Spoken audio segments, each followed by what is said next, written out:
wasaaradda arrimaha gudaha federaalka dib u heshiisiinta dowladda Jubbaland ayaa maanta magaalada Kismaayo ku qabatay aqoon kororsi ku saabsan sidii haweenka maamulka degmada Kismaayo uga qayb qaadan lahaayeen hogaaminta iyo miiska go'aan gaarista. haweenku alaf-dhabarta bulshada ayaa tababarkan lagu barayay sida ugu habboon ee haweenka uga qayb qaadan lahaayeen hogaaminta iyo go'aan qaadashada.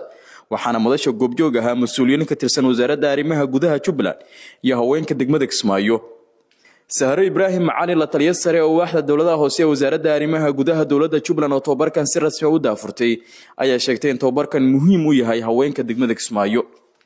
maanta halkan isugu dhimaanay inaan ku daafurno tababar ku saabsan sare u qaadista aqoonta gabdhaha xagga hogaaminta iyo go'aan gaarista ama decision making tables inay haweenka ka soo muuqdaan gabdhuhu kaasoo loo qabtay 35 gabdhood ka socdaan degmada Kismaayo. gabdhahaas oo loo tababarayo in ka soo muuqdaan hogaaminta iyo in xirfado hore loo qaado sare loo qaado decision making table inay ka soo muuqdaan la baro waxyaabaha ayaga ee roolku leeyihiin waxyaabaha dawladda kaga maqan ee si dawladda geedi socodka dawladda uga soo muuqan lahaayeen tiradooda sare loo qaadi lahaa.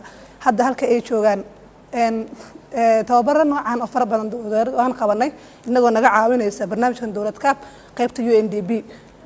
laakiin maanta tan uu ka duwanta kuwii hore waxay khaas u tahay gabdhaha oo kaliya si ay gabdhuhu baahiyahooda khaaska ah ay halka ugu soo gudbiyaan in halkii ay wax ka tabanayaan ama xirfadahoodii aqooneed kor loo qaado. staafka ayaga ah waa staafka degmada waxay horta gabdhuhu waa laf-dhabarka bulshada dadka yihiinna dawladda kama maaranto inay ka soo muuqdaan.